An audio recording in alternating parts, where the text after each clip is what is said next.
Hello, I'm Jonathan from Century 21 Connolly Hay Group.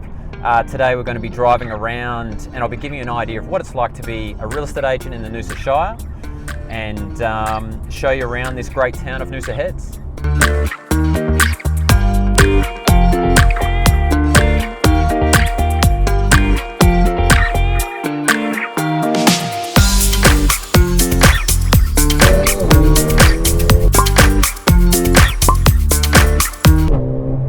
Makes a bit of noise. Oh, there's Mike.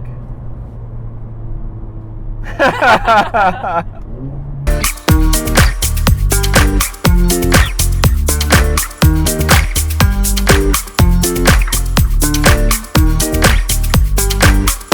loved architecture, I love property, so what better way than that to get into real estate? I did go to a lot of interviews at the main brands in Noosa at the time, both in town and in the hinterland. Tried to get jobs there, but I just got knocked back for jobs. You know, it was I was probably about 17 years old, trying to get a job at an agency, and so I went and got a cadetship through a franchise company, did a lot of training, you know, build up my skills, and within 8 months of working with an agency, I was commission only, and by the age of 19, I sold my first $1 million house, and at the age of 19, that was quite a big paycheck for a young fella at the time.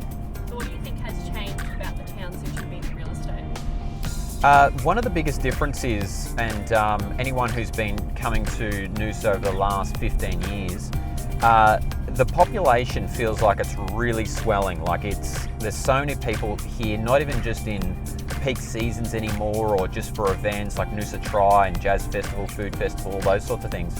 What I'm finding is that a lot more people are residing here permanently. Originally, in sort of 2007, 2008, a lot of people were buying holiday homes while they were still working in the city, but a lot of people are selling up their inner city digs and moving here to the coast. So other than being a keen real estate agent, what are your hobbies? My hobbies are mainly cycling. Anyone that knows me knows that I'm a keen cyclist. We do have our own cycling team, which is sponsored by Win Republic and Century 21. So we do races, crit races, and long, 100-kilometre races with a group of friends of mine.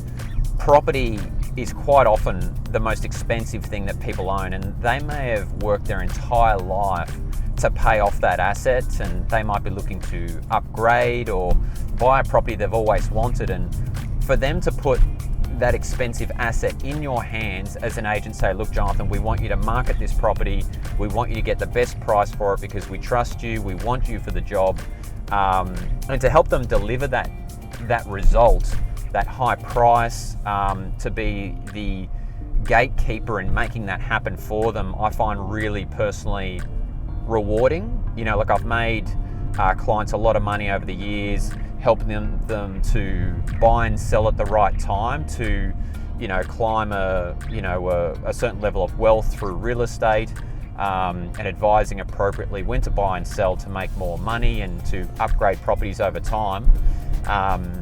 I take great pride in making that happen for them. Every agent loves to sell the most luxury homes, particularly the high price one, the multi-million dollar stock and so on. That's, every agent in the industry loves to sell high-end stock, there's no doubt about it. But some of the most rewarding sales not necessarily have anything to do with price or anything like that. I personally like a really well executed home as far as like architecture, floor plan, just the flow of the home. Doesn't have to be super expensive or anything like that, just really well executed home. And I quite often find when I see a house that I really like, I get extra excited about it, and the knock-on effect of that is when I show buyers through, they get just as excited, and I sell it really fast.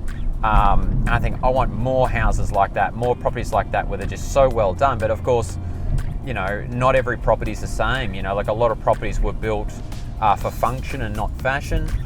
So sometimes you could be selling, like a $4 million house on the beachfront or something with big ocean views, or you could be selling, a 3-bedroom brick veneer that it was built back in the early 80s.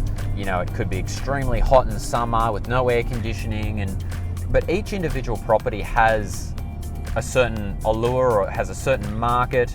And as an agent, and to be a good agent, you need to be able to find out, okay, well, what's the unique selling point of this house? Why does someone want to live here?